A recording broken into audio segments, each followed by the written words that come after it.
All systems go. Clear for liftoff.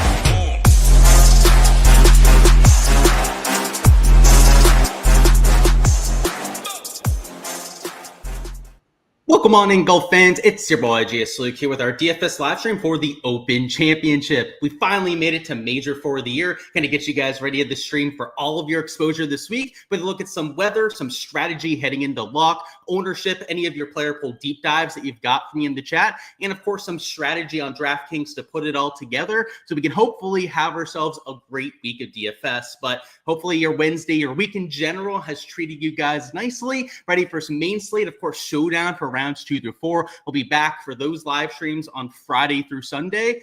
Just overall excited for what we have in store here. And I see we got a lot of the regulars in chat already. We got Sean, Jake, Hank Hill as well. By the way, with any questions, we'll be touching on that in just a little bit. We got Goku Lect, one of the sweatiest of all the sweaty tryhards. Wins a lot, C Floyd, you name it. Love to see that the crew is flooding on in. The first thing I need you guys to do is to go ahead and smash that like button if you guys haven't already. And also subscribe so you guys don't miss any of the content to come. Because as I mentioned, it's not just the main slate that we cover here live, but also showdown for the next few days. So you won't want to miss out on that. We got Damon, Michael down there to Nick. I thought you were out of internet, so great to see that you've been able to make it. They got Colin, Andrew, you name it. Literally everyone in the live chat. Too many to even click through all you guys. Just know that I see you down there, and let's have ourselves a weekend. But the golf course is where we're going to start. We're going to talk about some weather too before we start talking about questions. This golf course is one that we haven't seen often. In fact, this is just the third time we've seen it in tournament play before. Last time was in 2019 when Shane Lowry won his home open. So I would say a golf course where the actual breakdown of what plays well is completely up in the air, because before 2019, I believe it was in the 1900s when they ended up playing here. So not going to be anywhere near the same sort of golf course then. And while that 1 year of data does give us something to play with, they've made some changes to the golf course. The weather looks a little bit different this time around, a lot windier than what we had in 2019. So I know a lot of touts, a lot of people like myself even try and break down this course, try and tell you exactly how it's going to play. When we get to a new track like this, there's a lot of unknowns that we're working with. And I think the best example might have been at Pinehurst last year.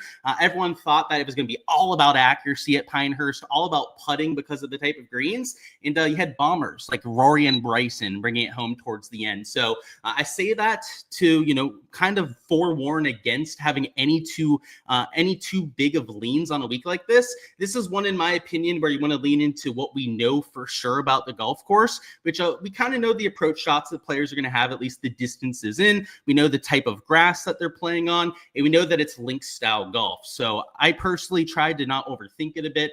Usually my model has like 10 to 15 factors in it. This week, I believe it was like 6 or 7 total that I had for my shots gained model. So a little bit more consolidated, especially with Live Tour guys and also DP World Tour players. If you're trying to galaxy brain it too much, you're going to start to get some weird results, because on the Live Tour, the DP World Tour, for example, you're not going to have the same kind of stat keeping that you have on the PGA Tour side. So there's another reason to, in my opinion, simplify the process on a week like this.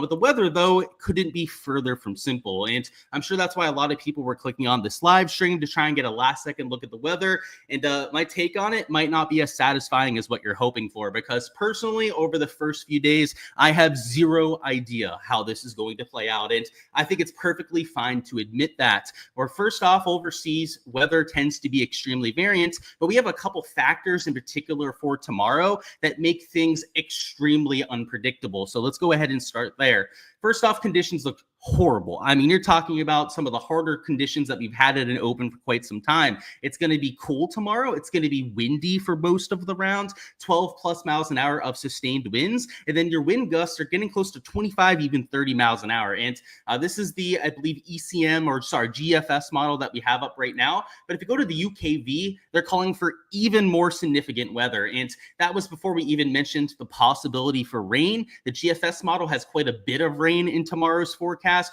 And then this ECM model is calling for even more substantial rain in the afternoon. So I would say that at least for Thursday in general, scoring conditions are going to be terrible. But what I want to, draw your attention to right now would be that little yellow bar at the bottom. And you can see it says thunderstorm. It's not just the ECM model that has this thunderstorm model, but every single model that we look at here. So this one has the thunderstorm warning. Media Blue has it. Icon, even UKV, which just updated 6 minutes ago, so about as updated as we could possibly get, has that thunderstorm warning. And when you go to the local forecast, they're calling for thundery showers on Thursday. And if we click on this weather warning, you can see that there's a decent chance that they're going to get thunderstorms. And it does say that they're sporadic. It's not 100% chance that they're going to get thunderstorms that come through. And they are rare in Northern Ireland, at least from I heard from some people that are from the area on Twitter that were letting me know about some of the weather patterns. They had a delay on Monday during the practice round due to some thunder,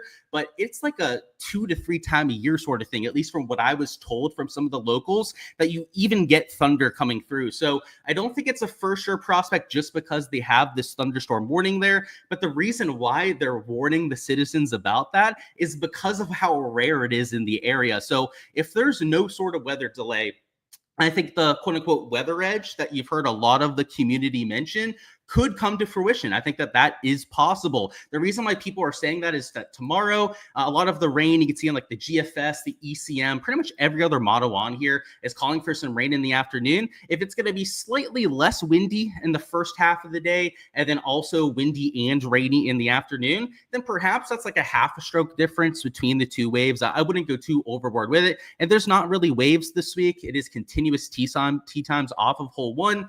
So that further complicates things. Right? It's not like you can really treat every player the same way. You got to look at it as a sliding bar on pretty much every single case. But I would say the earlier the tee time on Thursday, if there's no delay, we have to add the asterisk there. Looks like it could favor some of the earlier players. And then when we go to Friday, and this is where it also has kind of changed as the week has gone on, it looks like there's going to be slightly less wind for the last 6 hours of play. And though there is some rain in the PM forecast, I would say that on Friday, with the lower winds and maybe a little bit of rain in the afternoon, that side probably plays easier than the morning. So it's a double whammy of sorts, because in general, these earlier starters on Thursday have the later tee times on Friday. So if there's a low advantage on Thursday, and then again, assuming no delays on Friday too, it doesn't have a thunderstorm warning. So I don't know if we have to worry about it as much as tomorrow. But on Friday, if they get, let's say, a quarter to a half a stroke of advantage there, then maybe it could be a 1-stroke advantage. And that's what a lot of people have talked about this week. However, we mentioned this thunderstorm warning for good reason. If there's any sort of delay, and I guess it depends on how long the delay is, the thunderstorm warning they have on here for like 6 hours. So presumably it could be like an entire half of the day long with this weather delay, or it could be 0 minutes long and there could be no thunder that ends up stopping play. If they do have that kind of delay though, let's say that the morning guys, the first few tee times still have to finish up a little bit on Friday. Well, then that means that the PM guys, right, the guys that were on the quote unquote bad wave, get to start on Friday morning where conditions really aren't so bad, right? And maybe, yeah, I would say that's probably a good starting point. And then they get to finish their next round in utterly ideal conditions. So I could see it completely flipping. And then on Saturday, the forecast isn't as clear, but GFS is normally what I look to on Saturday. It does look clear there too. So maybe in that case, it wouldn't be as extreme of a difference between the two waves. Maybe rather than a 1-stroke difference, it's like a half a stroke advantage towards the PM side if there's a delay. But it's so unpredictable that, like I said off the bat, we have no idea how this is going to play out. And when we're at the Scottish Open, when we're at the Open Championship, that is, I think, the best way to approach this kind of slate. And, if you have some really good weather information that you feel like you have over the rest of the field, first off, share it with me. I would love to see where you're getting that kind of info. But usually that's not going to be the case. And when it's very sketchy, like I think we have here for the first few days. In my opinion, it's like a 10% of each wave and move on. If you're a 150 maxer, that's personally what I'm doing myself. I took 10% and only went with guys in the first 3.5 hours at tee times. Once again, there's no defined waves, so it's a little bit weird how we have to treat it this time. And then I also took 10% of my lineups and I stacked them towards the other side of it. Only guys in the last 3.5 hour tee times for round number one. What that does is that gives me a little bit of insurance if there happens to be a big difference. Let's say that it is a stroke difference towards one of the two sides. I want exposure to that in a few cases, but even if it is a one stroke advantage, most of the time, it's not a full 6-0 that is winning in the large field GBPs. It's more often a 4-2, maybe a 5-1 with a one-stroke weather advantage. When we get the full 6-0s is when we have like a full two-stroke advantage and some luck on top of that, because even with like a two-stroke advantage, we a lot of times and most of the time see 4-2s and 5-1s that are taking down GBPs. So that's usually kind of what I say with these weather edges is that you don't always have to go all in on them. I think that they're best used when you're breaking ties, when you're trying to choose between two players. But even on a week like this, like I don't even have a wave that I would use to break ties. Earlier, I thought it was going to be the AM PM guys. I thought that with no delay, it's like, oh, a no-brainer, half a stroke to a one-stroke advantage. But the closer and closer that we've gone to lock, which by the way, guys, is in like 5.5 hours, stoked to the first tee shot. It's going to be Patrick Harrington that's hitting the first one. The closer that we get, though, the more and more uncertainty that we're seeing with this kind of a weather edge. So personally, it's not a massive part of my process. As I said, I have some insurance out there, but 80% of my lineups, and it's worth noting that it's well over half of them that are built without any sort of weather edge, have no stacking rules incorporated whatsoever. So if you want to go heavier on the weather and make that your narrative for this week, what you're using to get some correlation, maybe even some differentiation into your lineups, if you want to stack the side that no one else is stacking. The popular side, by the way, is the AM PM. Like we said, without delay, it makes sense that side could see an advantage.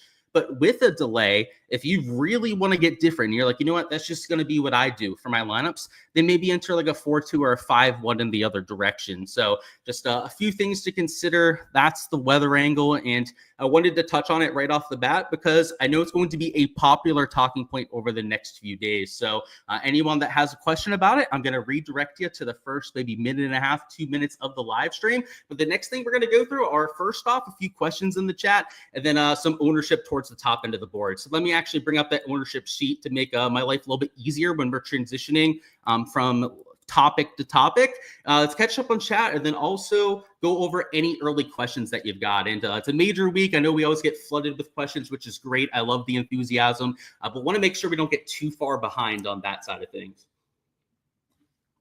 You said you couldn't be here live. That's okay.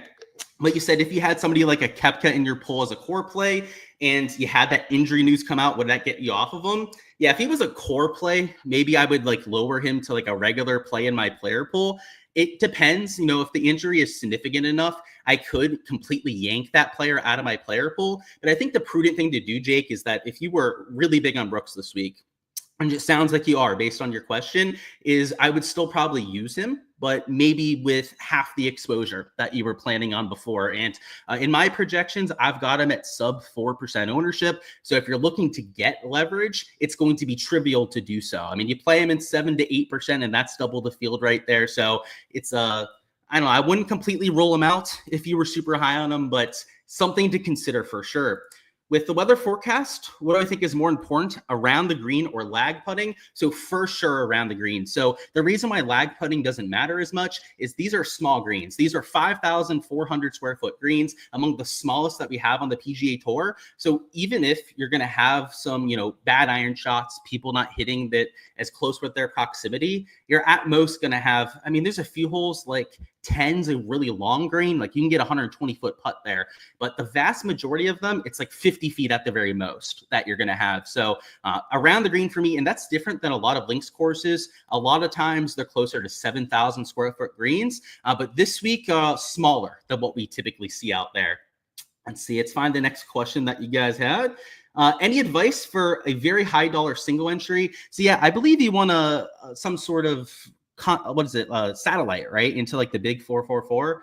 So I wouldn't change your kind of construction at all. So if that's why that question was coming in, I wouldn't change your strategy whatsoever. Like what got you it to the top of that satellite, what cashed you out to begin with is what's going to cash you out in one of those GPPs. Now, what I will comp it to give you some general advice with that is when I'm playing single entries and I'm playing against a smaller field like you have there, is I don't worry about leverage nearly as much. I still incorporate leverage, but it's 1 to 2 pieces in most lineups, as opposed to large field GPPs where it's 2 to 4 pieces of leverage at times that I'm incorporating into lineups. So you don't have to be as crazy about it, but whatever got you into that kind of seat, I would lean into it, man, because you were clearly doing something right. So I wouldn't overthink it too much. What's going on, Brant?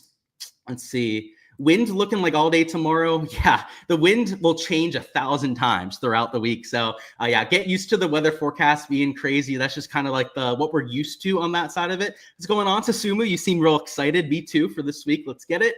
Matt McNeely 1 through 10. So yeah, sometimes I don't see the questions, by the way, if they don't have a question mark. So if I ended up skipping any questions, just let me know, guys. But Matt McNeely 1 through 10. In a vacuum, he's a 7 out of 10. And the reason why I say in a vacuum is DFS, we can't look at players in a vacuum. But if you told me that everyone was the same price, everyone was the same ownership, he'd be a 7 out of 10 with the form. He's got some of the best form of anyone in that portion of the board.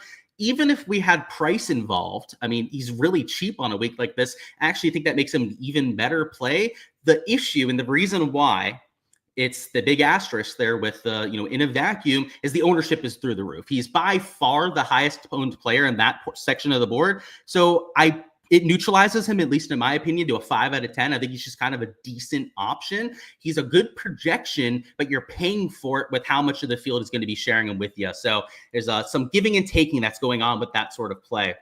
Phone service works, just can't use your Optos. Damn, maybe use the hotspot function, Nick. You might be able to do that as well. Hope I'm having a good day. You as well, Nick. I am. I'm super excited for tonight. Can't wait to get into it. What's going on, Joseph? Welcome on in, my dude. Thoughts on Jason Cane Sugar Kokrak? Yeah, first off, a lovely nickname that you've given him there. So he was actually in my player pool at some point this week, Brant. So he was one of my last few cuts that I made, and it was because of his Open Championship history. He's got a lot of top 20s at the Open Championship, but the reason why I got off of him, Brant, which I would be remiss not to mention, would be the form on Live. Horrendous form, losing. Let's actually just take a look at the stat categories like specifically, but losing strokes in most fields on Live, which if you know anything about the Live Tour, it's far from the strongest fields that you have in golf. There's a lot of guys on there that are losing 2 strokes per round to the field, and he's losing strokes across the board. So I'm only gaining with the putter, which is another pretty big red flag. So, yeah, not somebody that I personally ended up getting to, but if there's any sort of track record with the guys that I make his last second cuts, they usually end up making me pay for it. So maybe get some exposure for the GS Luke fade. I don't know. There's at least from what I noticed, right? Like my last second guys that I kick out, I liked them, right? That's why they were in my player pool, but I couldn't fit them in. It's crazy. It's uncanny how many times they end up getting there.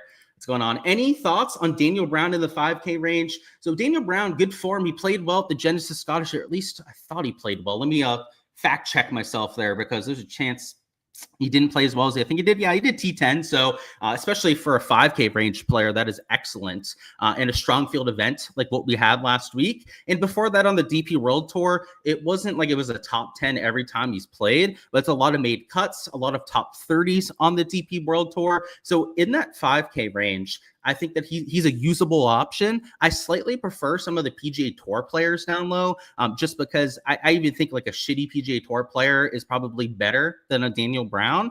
But I think that he's much more usable than the other DP World Tour guys. Like there are players like a Phil Mickelson, Harrington. I hate to pick on guys in particular because, the ones I pick on too, right? They go out there with a vengeance at times, but like a Guido Migliozzi, I'll pick on a few of them here, I'd rather have Brown than them. So like, I'm okay with him as a average to maybe slightly above average play, but I would cut it off there.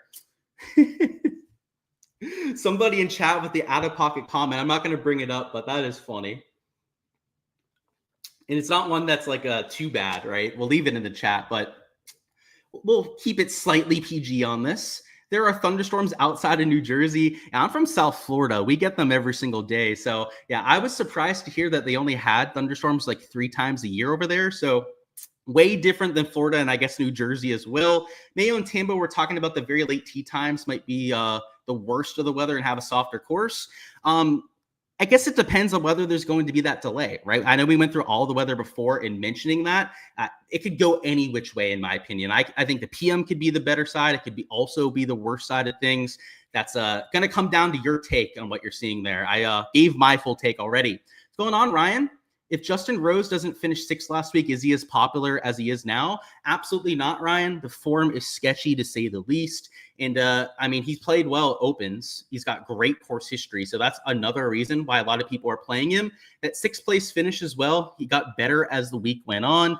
He's talked about links golf being his favorite type of golf before. So I understand how people are getting to him, but he's personally not my favorite play. So you're 100% spot on there. If he finishes like T20 or, God forbid, misses the cut, like he's done a lot, not nearly as popular as you would think.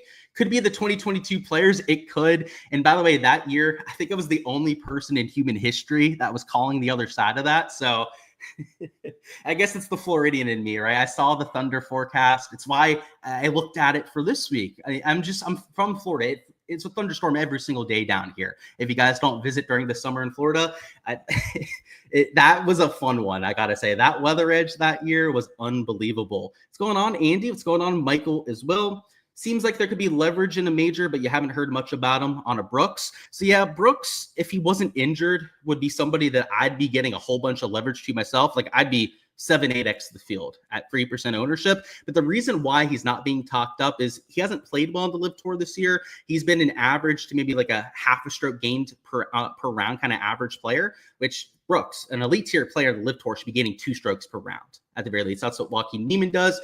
Bryson gains like 2.5 per round. Rahm gains like 3 strokes per round on the Live Tour. So that's why you haven't heard about him a whole much. And then also that weather, the injury thing that he has going too.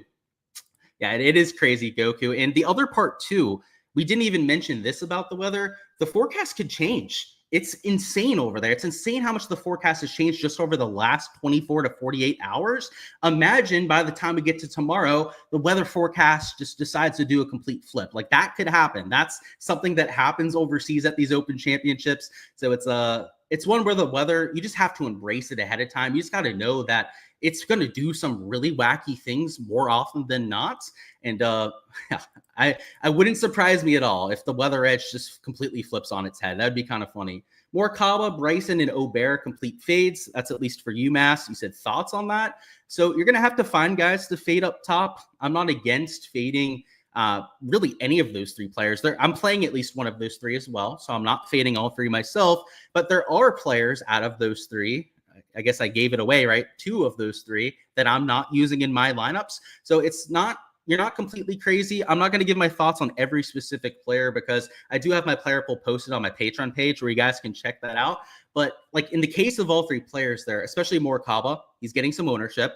Bryson, maybe not the best course fit. And then Aubert, maybe not the best course fit either. So I ended up taking the plunge on one of those though, but the other 2, maybe a little bit sketchier. You're out on Morikawa with the wind and weather. I think a lot of people will be following that sentiment, Goku. That seems to be something to hear a lot about him in the industry. How much of an advantage are there for the Euro guys that play links golf?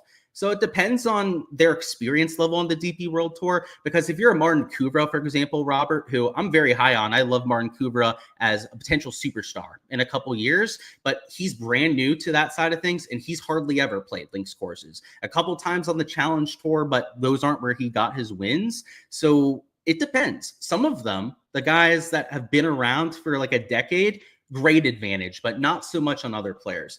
Deep dive on Dirty Dean. So the deep dive on him, at least stat-wise, is not great. So stat-wise, kind of shield your eyes if you want to play a Dean, especially with the short game, is giving away all of his gains in the ball striking categories. But ball striking usually translates to major championship success. And if we take a look at his track record at this specific event, it's been a lot better than the other players in this range. So T19, T11 did make the cut there 4 years ago as well. So I'm using him in lineups as a a GPP flyer because the form's not great. Like, especially if we go to the last 12 measured rounds, it gets worse across the board. In fact, every single category is worse than what we had before. However, form isn't everything. Like, players can have a bad event or two and really throw off a lot of these shots gained metrics. And that's what happened with Dean. He finished in nearly in last in a live event, which if you finish in nearly a last at live, you're going to lose like 3 strokes per round. It is brutal with the smaller field, only 54 players, the kind of variance that you get with the shots gained metrics, unless you're, of course, you're John Rahm and you finish top 10 literally every single week that you play. Then you're going to gain like 3 strokes every single event, and you're going to look like an absolute god. Can't spell rain without Rye. Aaron Rye, that is. Yeah, I'm playing him this week, man. Hey, 2 gloves can't hurt you at all if it's going to be raining the entire time. Is a Rory combo popular? You would think that most would go to Fleetwood, Xander, or Hatton. So yeah, I think most people would start with one of those 2, and then one of those couple players that you mentioned as their second man in. I don't think it's going to be super popular. In fact, just for full transparency's sake, I'm playing both of those players, and I'm playing them in over 40% of my lineups, but I don't have very many in my set of 150 lineups where both of those players are going to be used together. So if you want to force that in, really force the salary into the 5K range, I couldn't blame you, but it's not going to be over 2 to 3% owned, I would say, which, considering that both are going to be like 30% owned, is a pretty decently low owned combo. Can't spell Koepka without full fade. I don't know if that's true, but let's see what you're doing there. Can I deep dive McKibben? Yeah, so the form on live sucks for McKibben, but Tommy McBuckets is a local. He's from Northern Ireland, and per him, he's played here over 70 times, or at least he hypothesized that he's played there about 70 times. Form off the tee's been great for McBuckets. I call him McBuckets because he's usually a pretty good putter, but not so much lately, losing about a half a stroke per round. So iron play is really what holds him back. He's not a very consistent player at all with hitting greens. However, he gains in the other 3 stat categories regularly. So last 12 measured rounds, look at that. I think it's worse. I guess not. He's still gaining with pretty much the same stat categories, not as negative with the putter over the last 12. So like that kind of trend, that momentum he's seemingly gathering with the putter, right? Going from losing a half a stroke to closer to neutral over the last 12 measured rounds. Yeah, I'm using him because of the course history stuff. The fact that he's a high upside player. If he makes the cut, he's going to make a lot of birdies, which is great.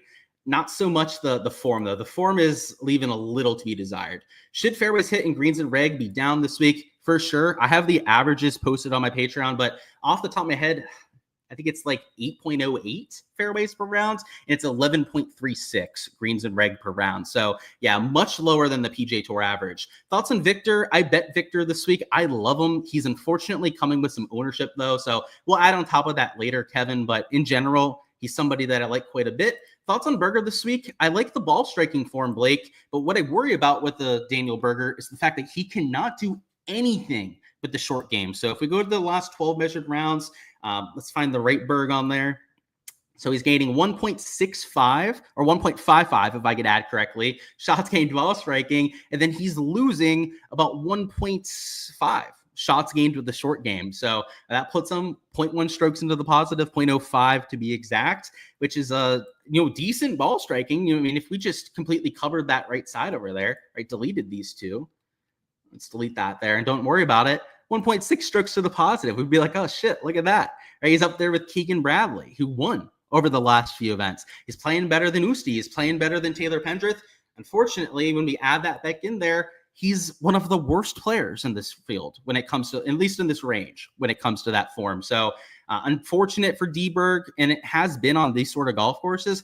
Last week, he lost a whole bunch of strokes putting, and he lost a whole bunch of strokes around the green. So if he can fix that, I like his chances, but it's not just been the last couple of weeks either. Berger's been having issues for a month or 2 at this point around the green and putting. So I'm a huge fan of his, by the way. I don't want to talk shit about Daniel because he's literally top 3 favorite players in the world. Spieth's number 1. Number 2 is a tie between a couple players, and he's one of those players. that I have up there towards the top. So no offense, my dude, but figure out the short game. You look like Stevie Wonder out there. You're playing single entry and throw in a random dart into the $25 milli. How many pivots do you think you're needed to have a realistic shot? 2 to 4. Yeah, that's usually my go-to in GPPs. We're going to talk a lot more about lineup construction towards the end. So stay tuned. About 15, 20 minutes from now is when we're going to touch on all of that. Deep dive on Xander. You liked him a lot despite not having the best recent iron play. Yeah, so recent iron play was hit or miss before last week. We'll talk about last week in a second, though. Before that, it was like half a stroke gained, 0.75 shots gained,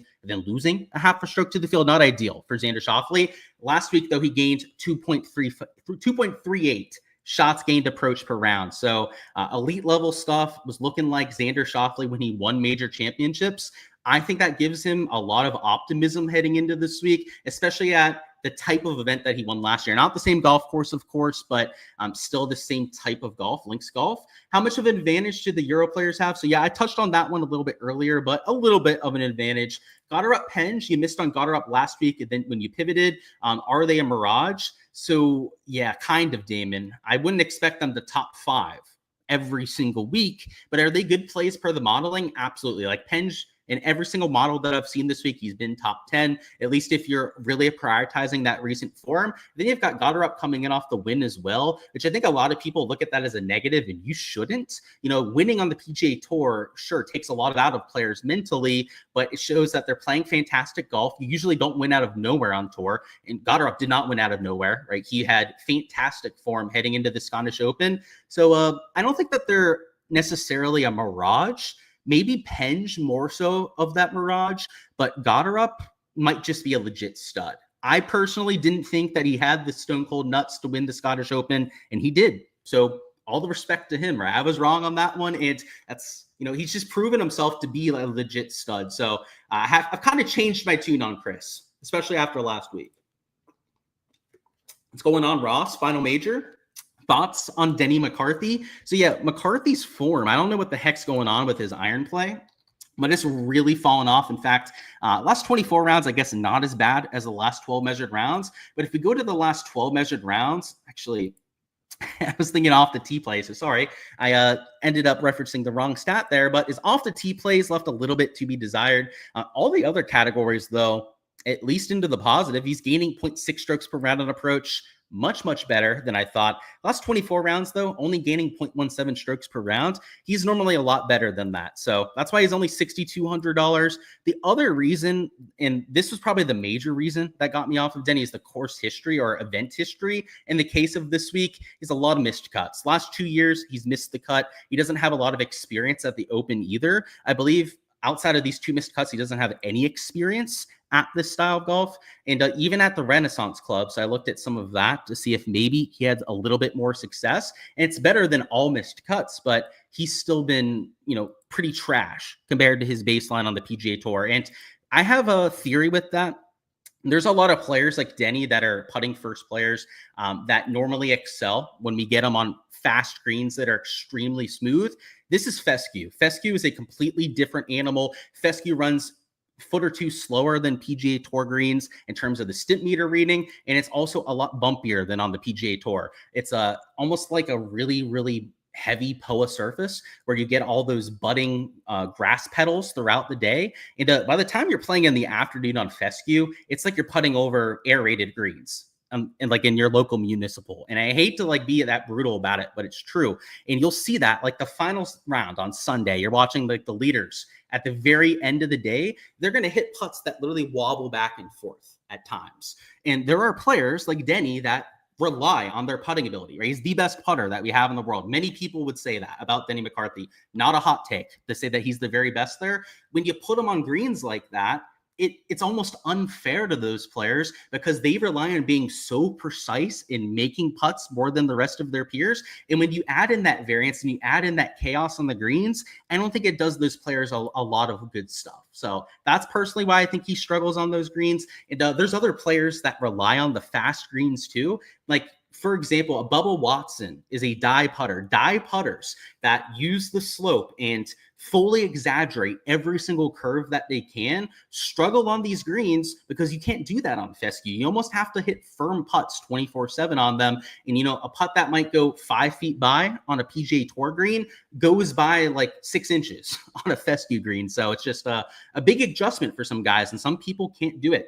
You said he didn't hear about the Brooks news. Can I deep dive on him? So yeah, it was a knee twinge. So what they said in the news is that his coach Pete Cowan cited a knee twinge. I have no idea what twinge means. So it could be nothing. It could just be mumbo jumbo that the guy made up. But to me, it's enough where if you didn't love Brooks Koepka, you're probably off of him. And if you're somebody that played a whole bunch of them, maybe you take slightly less now, right? You don't get completely off of him, but you tone down that exposure a little bit. He said, is this going to be live? If so, what apps? Yeah, the Open is the best website to track on, and they also have the Open app, so follow along on that. Another site had Lowry at about 4% ownership, and you thought it was low.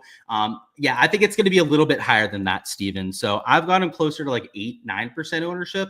I hope he's 4%. I'm playing him as a GPP flyer this week. He won here last time. And shots gained metrics, by the way, which last 12 measured rounds, not the best. Excuse me. Let me get a sip of water too. So not the best form and shots gained total over the last 12 measured rounds, but he's losing off the tee and he's gaining over a stroke with the iron play. Now, you can't lose 1.5 strokes in the short game and expect to get away with it. Like that's going to take you from a positive ball striking player into the negative with your shots gained total.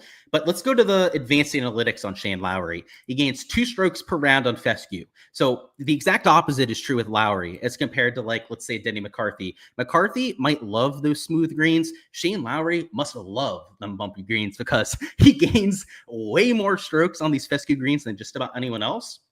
So yeah, I hope he's 4% owned because I'm playing him with the ball striking form, and I'm just hoping that he's not going to lose 0.7 strokes putting per round. Now, if he does that again, sayonara, right? That's probably by 15-20% of my lineups, but I'm okay with that, right? There's going to be GPP plays of mine that don't get there, but I like the upside on a player like that too. So, all right, I see some of your questions. We're going to get back to those here in just a minute, but I've got some ownership stuff that I want to talk about with you guys first, and to give us a little bit of a break from specific questions. So we're going to go through ownership from 8K plus, and this isn't necessarily going to be exactly where SHIPIT Nation has their projections. It's worth noting that these projections are from my Patreon sheet, so you can find a link to that on my X/Twitter bio. But if we go through ownership at the top, I think Jon Rahm's going to be the highest owned player. And I've looked at a few other sources around the industry. I don't think most of them have Jon Rahm as the highest owned player, but just based on price tag, he's $10,400. You could even use him as a second man in to Roy lineups. Like I mentioned, some people getting there, but probably not a whole bunch using that kind of combination. But because of how soft the price is on Rahm, you can use Rahm, maybe 1 6K range guy, and then live with 7, 8, 9K range players that are way underpriced on a week like this. I think that Rahm is going to be overly popular. I still think people are going to play Scotty, Rory McIlroy, still over 30% owned. But something else I want to point out, and SHIPIT Nation has great projections just like mine, and they didn't fall victim to this. But I saw this on a lot of other websites around the industry where they had the combined ownership of these 3 players under like 90%. They had, like, I would say combined ownership of these 3 at like 65 to 70%. And if you were a subscriber to a website that had those kind of projections, they probably fixed them after I called them out on Twitter for it the other day. But if they had projections of like 75% between those 3, they were leaving like $1,500 on the table. And I won't name any sites. It's not something I do. It's not really my place to do so either. But if you're subscribing to a site like that, like, tell the people that are doing the ownership, like, pay attention to the salary, because when the prices go down to $5,000 and it's a different salary structure than what these sites are used to, it looks like they panic and they didn't really know what to do with it. So, and the result of that, and the reason why it's so important to point out, guys, is that these guys aren't going to be like 20% owned. They're going to be 30 to 35% owned in all 3 cases. So if you're going to get leverage on one of these top 3 players, you're going to have to really commit to them. I'm talking 50% plus exposure to try and get leverage to the field against them. So just know that ahead of time, right? Know that if you play them in 35, 40% of your lineups, that you're going to have maybe 1.5x leverage if you're lucky depending on the player and depending on the contest that you're entering in. And that's why having a subscription to a site like SHIPIT Nation or a Patreon subscription to my website is so important, is so that you have accurate ownership projections. You can use them to make proper leverage decisions. So after those top three, though, the ownership really falls off. You've got Bryson at about 13%, Xander at 18.7%, Tommy Fleetwood would be your next highest owned player, I'd say at like 21.6%. Tommy, somebody you're going to have to keep an eye on with the ownership. And then same thing with guys like Victor, Terrell Hatton, and Morikawa. But outside of these 4, maybe 5 players that are getting some extra steam, let's include Xander Schauffele in that, because the nearly 19% is also pretty significantly higher owned than some of the other guys around them. The other players here, like a Lowry, an Aubert, a Justin Thomas, a Joaquin Niemann at only 10.5%. And by the way, I think guys like Justin Thomas, Niemann in single entries will be closer to like 7-8% owned. The reason for that, by the way, is that in single entries, people tend to play a lot more tight. They don't play nearly as bold or with as much leverage as they do in large field GPPs, which is natural. You don't have to beat nearly as many other people, but it's also like psychological. They don't want to take as many risks because they're usually playing for higher stakes. You know, if you think about it with your personal portfolio, right? If you're somebody that enters a whole bunch of different contests, normally your single entry contests are a little bit more expensive per entry than, let's say, you're entering in like a 20 max, for example, right? Normally the 20 maxes are much lower stakes. So when people enter their single entries, it's not just that they only have one bullet. They're not looking to get as much leverage in those smaller fields, but they're also scared to make a risk. They're scared to go out there and, you know, take a stance against the rest of the field, which is why somebody like a Niemann, a Justin Thomas, especially like a Shane Lowry, will probably be 5% or lower owned. And some of those large field single entries or high dollar single entries, you can leverage that as well. So, you know, there's spots where you're going to be taking high ownership. I already told you guys I'm playing Rory and John Rahm. I'm eating that at that sort of ownership number. And, you know, I hate to put myself on the spot there, but yes, that means that I'm fading Scotty Scheffler. If I'm going to be trying to get any sort of leverage at the top end of the board, you can play at most 2 of the top 3. And if you played all 3, I think that is a viable strategy. It's one I considered doing on a week like this, just kind of going like 30-35% on all 3 players. That would be the other way that you'd have to go about it. But in that case, you won't be getting any leverage on the top 3 players, and you would be relying on the rest of your player pool, the other 5 spots really in your lineups, to get that leverage towards the rest of the field. So up top, I think it's, you know, pick some of your guys. You got to pick some spots to fade and get under the field on as well. I'm not getting as cute towards the top end of the board. That's why I've got guys that are chalky in there. Like you can see I'm playing Fleetwood, right? I'm still playing a Victor Hovland, right? Despite that ownership, they were core plays. They were guys that on a Monday, I knew I wanted to bet.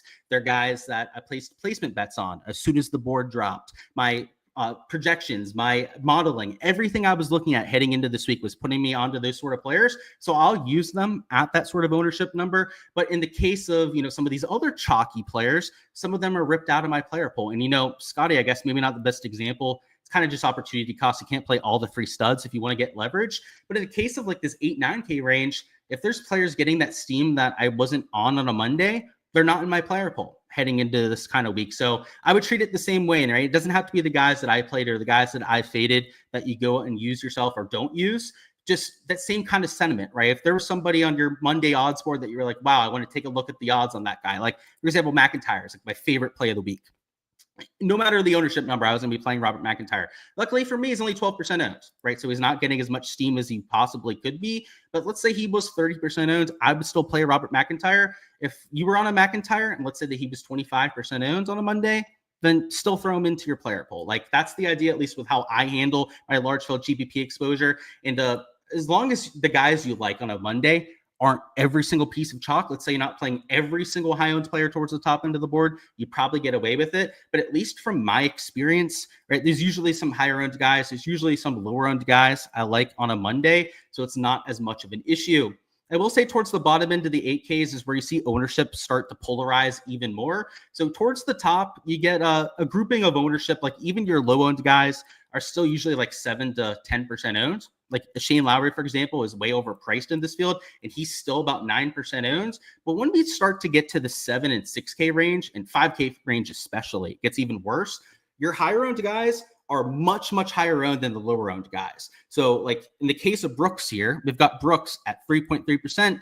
Mac Fitzpatrick is 17.5%. If we find the most extreme example up top, that would be a John Rahm versus a Shane Lowry. Shane Lowry is like 4 times lower owned between the two, almost exactly 4 times lower owned between those two players. The difference between these two is over a 5x difference. In fact, it's almost a 6x difference between these two players. That kind of trend with the highest versus the lowest owned player getting wider and wider will only get worse the further down the board that you go there. So in my opinion, and this is always my take when it comes to looking at the ownership, it gets even more important to get leverage to try and get that differentiation in your player pool the further down the board that you go. Because up top, right, even if we're getting the low-owned plays in there, and Justin Thomas, like a Shane Lowry at 9%, they're still 9% owned. And those large field 50,000 to 100,000 entry GPPs, you're still sharing them with tens of thousands of entries in almost every single case, especially if they're 10% plus owned and the 100,000 entry GPP, you're still sharing them with a whole GPP worth of people on a week like this. That's why I prefer to get a lot of my differentiation, a lot of my game theory edge, the further down the board that we go. So that's the ownership towards the top. Like I said, you can find all of that on my Patreon version, which is posted on my Patreon page. And of course, make sure to check out the SHIPIT Nation projections for all of the ownership trends heading into lock, because, you know, you're going to hear from touts how they think the golf course plays, their favorite plays of the week, their bets, et cetera, et cetera. There's a time and place for that. We do that at least to some extent on these live streams, but these are also a lot more process-based than you're probably used to, because that is the most important aspect of PGA DFS. It's difficult. It's hard enough for even people that do this professionally like myself to win every single week. I don't win every single week, right? I'm always very transparent about that. This is a extremely difficult thing to do, especially if you're in the large field GPPs that are super top heavy. That's why you should have your own process, right? You don't just take the tout's word for absolute gospel. Even the best of touts out there, right? The ones that think that they know exactly what's going to happen are going to get things wrong on a week like this. So, you know, if there's certain gut feeling plays that you've got, if there's low owned leverage plays that, you know, you were on and nobody else brought up, don't feel like you can't use those low owned leverage plays because your favorite tout didn't say that they liked them, right? Like, you can have that own process. You can have your own way to getting towards your top end plays. And that's how you go from being, you know, an average to, you know, maybe slightly above average DFS player to a great one, is by having your own process and being able to not only build lineups the proper way, execute and get the leverage that you're looking for, but also, you know, kind of like with betting and, you know, betting on like sports books and stuff like that, you know, there's people that arb bet, right? Arb betting is like betting for dummies. It is just automatic ROI. Anyone can do it. There's no skill involved with it. And somebody that used to arb that's saying that. So again, I'm not trying to talk crap to those people, but it's true. But then there's originators, right? People that originate bets like I do on golf betting, that break down golf courses, find an edge that way. Originating is so much more profitable than arbing, because arbing is like, you know, you're executing proper lineups and moving on. Originating, having your own process to get into your own place instead of being fed them from the rest of the other people, not only can that get you to plays that are super low owned, the leverage and the game theory advantage on those sort of things is just exponentially higher than listening to tout plays and ones that are going to be chalky. But and oftentimes they're better than the plays that you're going to hear from these touts. You know, I'm somebody that does this every week and I make mistakes all the time, and I try and be as transparent about that as possible. But like, there are some content creators in the space that have no idea what the hell they're talking about. And they get a lot of views and they get a lot of people that follow what they do, especially from the betting angle, like random sites that just post their betting card without any sort of information behind it. Don't be one of those people, right? Be an originator, somebody that has their own process, and whether for better or worse, right? Maybe at the beginning you struggle a little bit, right? That's totally understandable if you're taking that kind of an angle, like stepping out into the waters, doing things on your own. But in the long run, I promise you'll be better for it. You'll learn from that. You'll become such a better player, such a more well-rounded player in taking that kind of process. And that's what I want you guys to take from this live stream. So we're going to round it off with any specific questions. We are getting really close to the deadline here. I do have an 8 p.m. prop and betting live stream that I'll be doing on my YouTube channel here in just 10 minutes. So we're going to go through these questions rather quickly, as I want to make sure we can touch on all of them before we end this thing. But make sure to stop on by for that, by the way. That's again on my YouTube channel, GSLukeDFS on YouTube. Going over all the prop and betting stuff. That's Underdog and Prize Picks. Also the sports books for this week. So if you're not just a DFS player, but also entering some like round strokes, birdies, bogeys, that kind of stuff, that's what that's for. And by the way, if you haven't smashed the like button either, go ahead and do so. He said, do we decrease putting because of the bad weather? I don't know if I would go that far, but I think around the green maybe matters a little bit more. Downtown, Danny Brown was T60 last week. He was T10 after round 1. Yeah, I didn't think he played that well, Ross. That T10 is weird. I think that the form on that one wasn't correct, huh? Noted, you'll sprinkle him in a couple. Yeah, you're talking about Kokrak, who I took out. I would do it, man. There's a crazy track record of those guys going off. What's going on, Alan? I appreciate the kind words. He said, thoughts on Scotty in a 5-7Ks? So yeah, if you're going to take a Scotty and go 5-7Ks, that's a decent way to get your leverage. I mean, it's going to be very balanced after Scotty. You're not going to have to go down to the 6Ks. And the 7K range is full of studs this week. Like 7K range are guys that are normally 8K range golfers. I'm okay with that, Alan. Just be careful about your 7K range players. There are guys there that are 7 to 10% owned. So if you went Scotty and then 4 guys that were 7 to 10% owned, you could kind of get into trouble there, I would say. But it's not the worst. Deep dive on Poston from 1 to 10. So yeah, we'll do a 1 to 10 on Poston. Ball striking stats are just kind of meh for him. It's been better than the putting. Putting has been so sporadic for him that I'm not really sure what's going on. In fact, losing 0.6 strokes per round with the putting. Approach play, though, is also kind of sketchy. He's been better off the tee, which is, I guess, a nice touch. But let's go to the last 24 rounds. Last 24 rounds, it's more sustainable. All the 4 categories are closer to a neutral, which in some cases is bad, right? It's not as good off the tee. But I would say in general, with him not being as Jekyll and Hyde in every single stat category, that's probably a good thing for him long term. I better stop picking on Guido. Yeah, I know that's one of your guys for the DP World Tour. How does this event handle weather delays with everyone going off one? Same way as normal. They'll take them off the golf course. They'll have them warm up and get out there. It's no different, I would say, than your regular PGA Tour event. The 6K range is solid. Can really live down there this week. I was like, what are you going with there? But I see it's a little bit of a pun between those two. Yeah, it's a lot of guys like Leishman, Herbert in that 6K range. Some of them probably suck. Some of them going to miss the cut. Maybe 1 or 2 that get into that top 20. Who knows? Hope I have a great week. You too, Thomas. Thoughts on Decky? So Decky's form sketchy. So Hideki Matsuyama, whether it's the last 24 or the last 12 measured rounds, it's last 24 is actually not that bad. Last 24 is getting 0.8 strokes per round, which I've seen much worse. Last 12 measured rounds, though, we zoom in a little bit more, and he doesn't look like somebody off the tee that's playing remotely decent golf. I mean, he's losing about 0.75 strokes per round. The one saving grace here is in the most important stat category of all, shots gained approach. He's striping it over his last 12 rounds, 1.4 shots gained per round. Respect there. And then even over the last 24 rounds, it's not as drastic, but 0.57 shots gained approach. By the way, that does mean that he's losing strokes the 12 rounds before the last 12 rounds. So like the ones in between the 2 sample sizes, right? He's losing strokes to the field. But that last 12 round sample size, man, that's impressive stuff. Thoughts on Shane? I love him this week. So I've covered that one a few times. Yeah, summer in Florida is crazy. It's I don't know. It's good because the snowbirds don't want to play golf. All the olds are, at work during the week. So rates drop like crazy, but half the time you end up getting rained out if you try to golf. So that isn't ideal. But looking at guys like Hatton and taking weather into account, would I still value his putting stats the same? It doesn't change me at all, Damon. I don't really think the putting needs to be adjusted for the weather.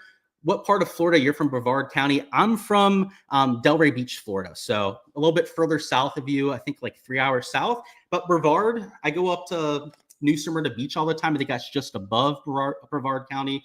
Nice area for sure. Somebody needs a dermatologist. Oh boy. Get that free consultation there, Jake. Maybe somebody in chat can hook you up. You live 20 minutes away from the course and it was absolutely pouring down yesterday. I didn't see any rain. Maybe, yeah, that's good to know, I guess, right? That it was raining the day before. You said today it's been dry. You heard something about a weather delay. Yeah, I think it was Monday when they got those heavy storms, Sava, which might have been yesterday for you. The time zones are throwing me through a loop. But yeah, weather delay and thunderstorms on the Monday practice round. So that was definitely a thing. If I can, what is the lowest I would go price or player-wise? Price-wise, probably mid part of the 5Ks. Going to keep the player behind the paywall, though.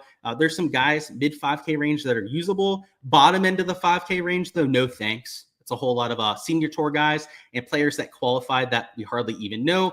Thoughts on Thurston Lawrence? I love him, but I want to keep the ownership low. So he's a 7 out of 10. I'm using him, but I hope the ownership stays below 5%. because that's kind of the idea with Thirsty, right? He missed the cut the week before. I was high on him. I ended up burning me in some lineups, but I'm going back. Similar style golf course. He did have the top finish at Royal Troon last year, so I think that he's a decent course fit too. Do you have any thoughts on Hall and Hatton? Hall, really good form, super cheap in the 6K range, but he is by far the chalkiest player down low. So if you're going to be fading chalk in that range, that's going to be, a decision that you have to make. And then Tyrrell Hatton, he's also a little bit higher owned than I would ideally like him. I had him at, what was it, like 17%? Yeah, nearly 18% ownership. That's the drawback with those two, is that I think they're great plays, but a lot of the other people see that too. You apologize for being tardy. No problems. I'm not going to throw you in detention or anything. Can I help you with a deep dive on Pendrith and McNeely? Yeah, so McNeely's stat profile, just consistently good. He's just a better player now than he used to be, gaining across all 4 stat categories. The issue with him too, and I guess it depends on the contest they're entering. It might not be as big of an issue in single entries, but he's also a little bit higher owned than some other players.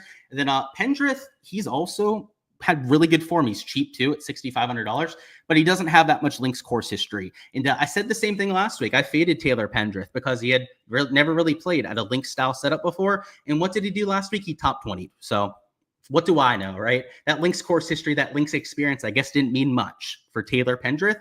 And I know he doesn't have much experience, but he's 1 for 1 on top 20s at a link style setup. So I don't have him in my player pool, but that was one that was a tough fade for me, man. I wanted to get there myself.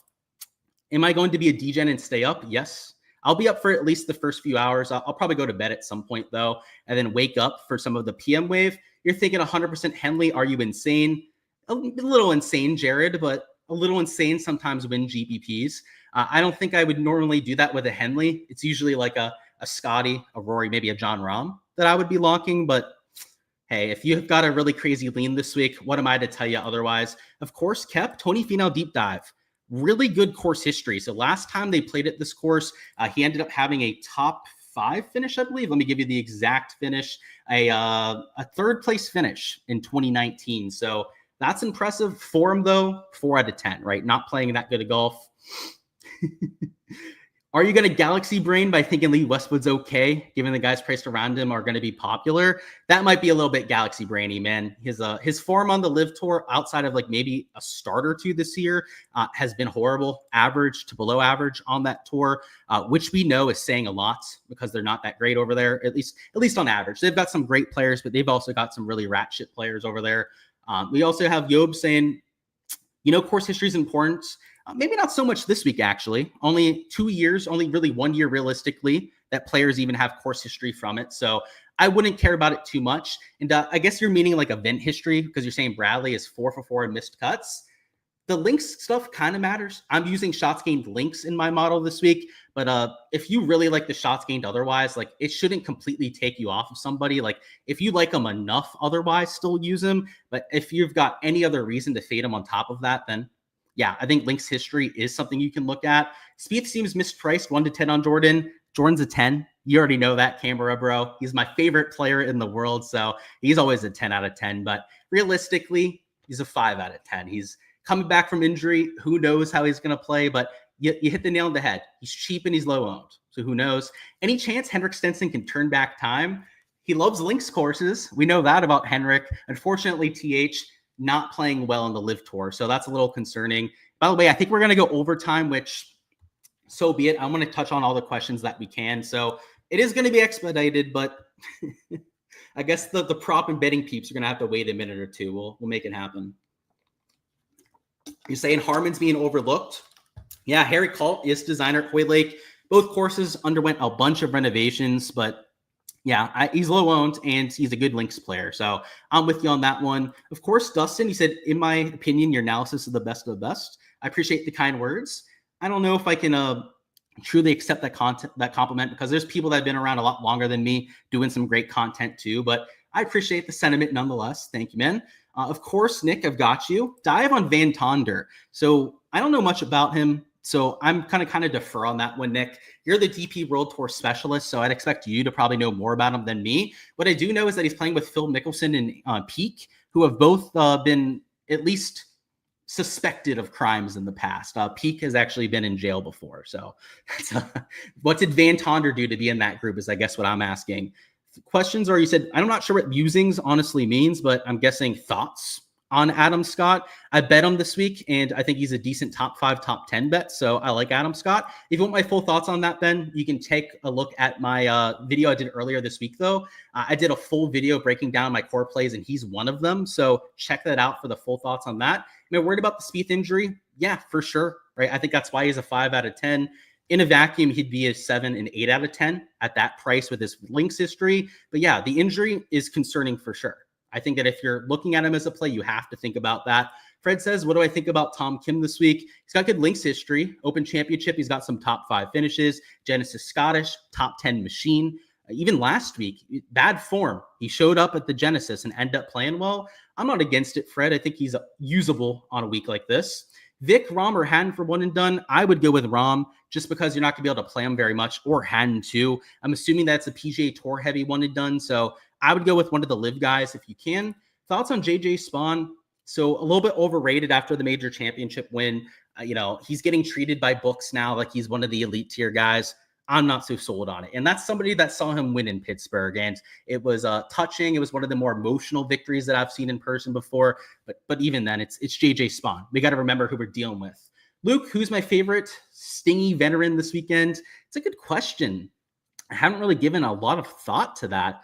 And I don't think I have a bunch of veterans in my player pool. Like maybe an Adam Scott would be that. He would say he's a veteran. Yes, we'll go with Adam Scott. Adam Scott is peaking. I mean, he nearly won at the U.S. Open. He's great on fescue putting. The approach stats, really across the board, the stats are into the positive for Adam Scott. Yeah, keep an eye on him. Maybe Patrick Reed. I'm not sure if we're calling Reed a veteran yet, but yeah, I think he sets up well as well. Super contrarian here, but given he's won an Open and can stripe it, is Sinks a viable cheap slappy? Ooh, hey, you know that it's super contrarian ahead of time. So I'm not going to tell you, right, that it's a low percentage outcome. Yeah, low percentage outcome that you would only use in large field GPPs. But these players that have won an Open before, that know how to play links golf, have a massive leg up. So for example, Chris, if you're comparing Sink to like some random DP World Tour slapdick that's not playing well, and you're like, I'm just going to take a shot on the dark, like Van Tonder, I guess. I'm not sure if they're at the same price. I'm assuming they're in the same ballpark. Let's say you're comparing Van Tonder to Sink. I'd rather have Sink. And I hate to pick on the guy because I don't know that much about the Van Tonder dude, but give me the guy that's actually done it before at this golf course than the player that just looks good in DP World Tour events. If you do something like playing Rahm and Rory in the same lineup, how much salary should you leave on the table? If you're in a single entry, I don't think you need to leave salary on the table just because you're only entering against a couple hundred entries. Single entries normally less than 500 entries, less than 1,000 or 2 entries total. So I wouldn't worry about that one as much, Eli. I would more so just make sure that you have a player or two in that lineup that's sub 10% owned, and just make sure that you have 1 or 2 leverage pieces. You're 64% Rory, 50% Henley, and 40% Rahm. I'm on a lot of those players myself, and 19% Lowry. I like that one, man. No complaints. I don't have Scotty myself, but I'm not going to give you pushback for playing world number 1. It'd be silly for me to do that, right? Committing to doubling the Scotty ownership on a 20 max, I think that's smart. Just try to get at least 1.5 to 1.67x leverage. That would be the main thing that I'd say. McIlroy might be a lock for you. He's on the warpath. For his sake, I hope he has a good week. He's got so much history at this course. Question, if Scotty gains half a stroke putting, does he win? If it's a half a stroke per round, Fred, so 2 strokes total, he's going to be hard to beat. He's at worst a top 5, top 3 probably. If he gains 2 strokes to the field, if he's only gaining half a stroke total, then no. You probably have to do more than that. Clark deep dive. He looked really good last week. The news from Oakmont won't be a distraction. I'm worried about the Oakmont news. I think that could get into anyone's head, but even more so than that, I worry about the high ball aspect of him off the tee. He doesn't really flight his off the tee shots, and that's a problem at links golf.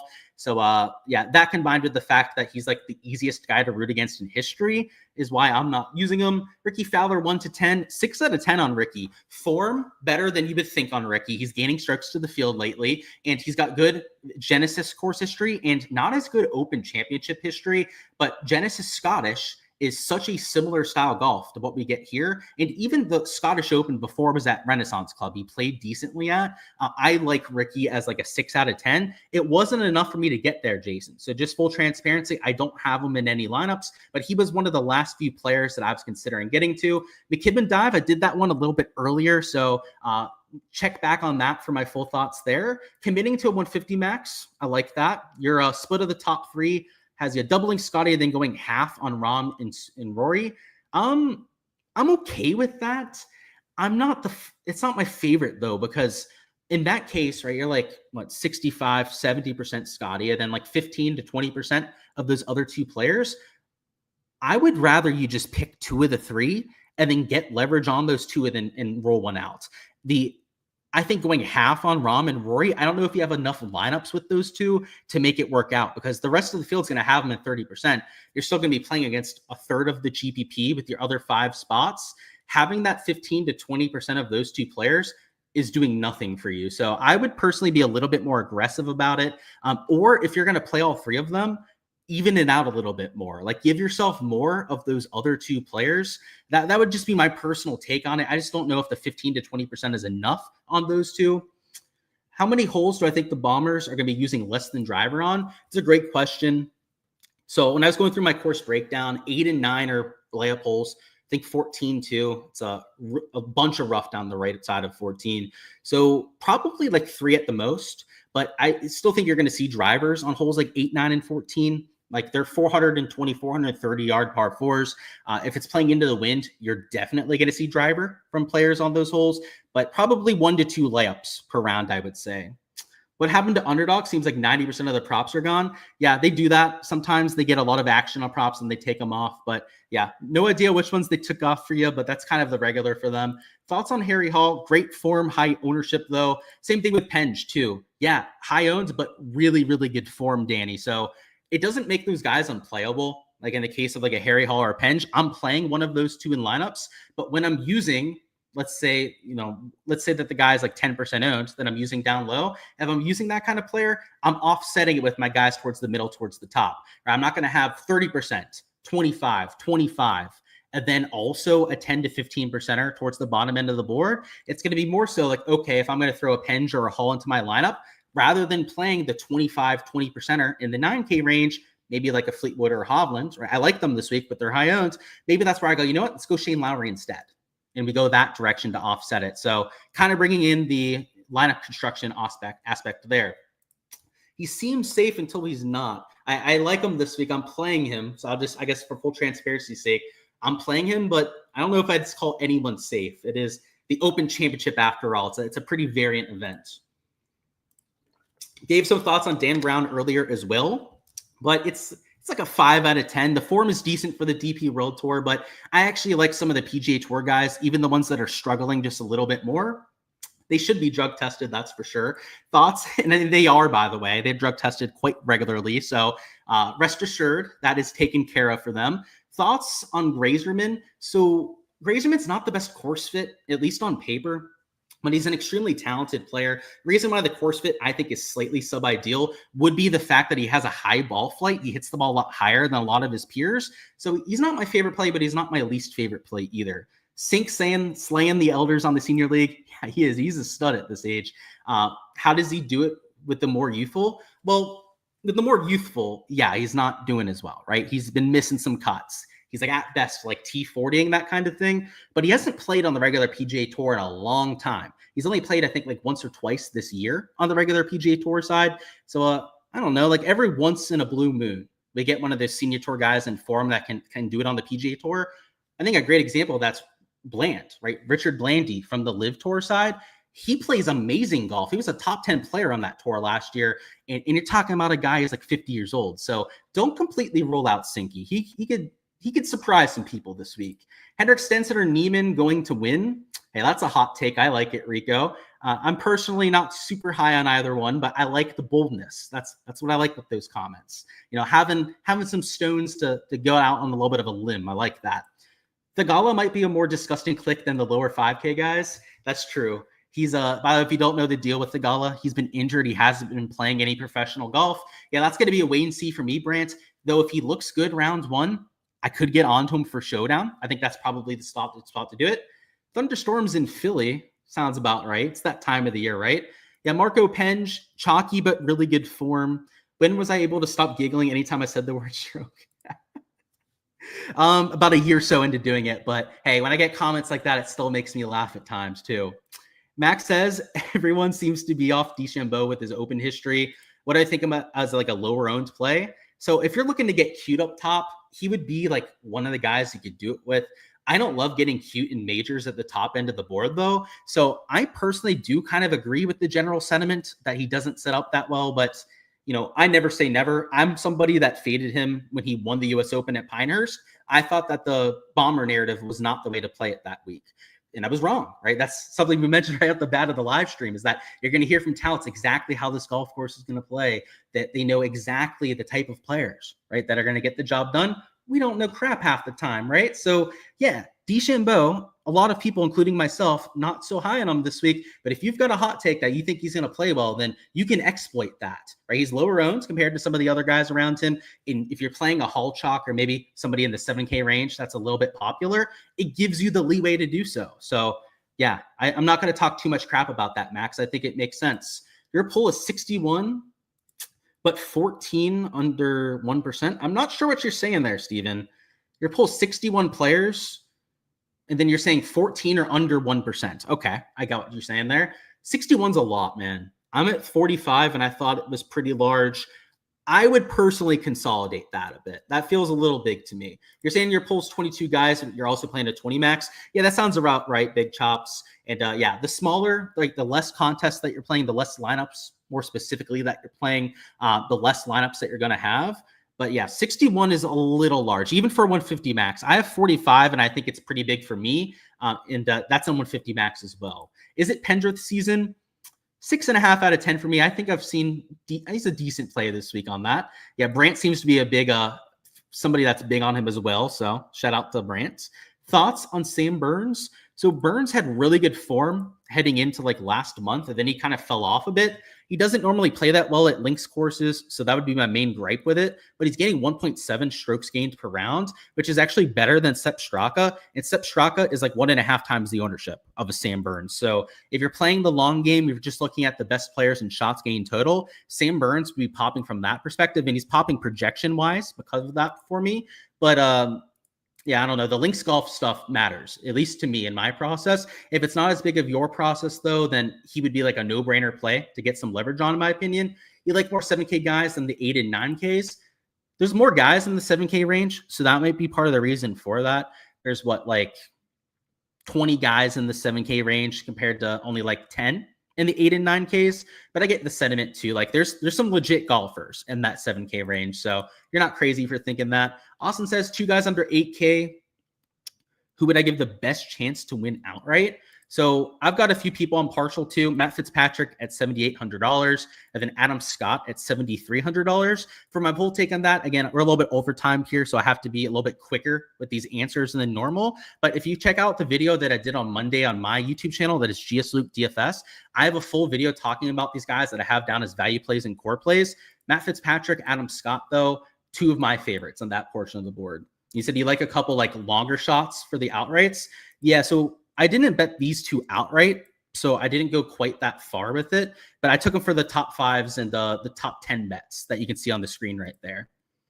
Of course, Damon, for all my input and switching over the props. Yeah, I'm probably going to need a 5-10 minute break, but we'll be over there in a few. And that's all, guys. Smash the like button if you guys haven't already. Best of luck with everything that you guys are entering for this week. And stopping by for the round 2 to 4 live streams. Like I said, going to be live towards the end of play, if not slightly after play ends. So if you subscribe, you won't miss any of that when we go live. And of course, check out all the content on the SHIPIT Nation sites. They've got the stone up there, all the content from Hoop and Tambo, 2 experts giving you their entire take on the slate. And if you guys check out my Patreon page, you guys can find all of my projections and all of my player poll info over there as well. But that's all the tools. That's all the info that you guys need for this week. Now it's just time to bink a few contests. So best of luck, as I mentioned before. I'll see you guys for the live streams throughout the weekend.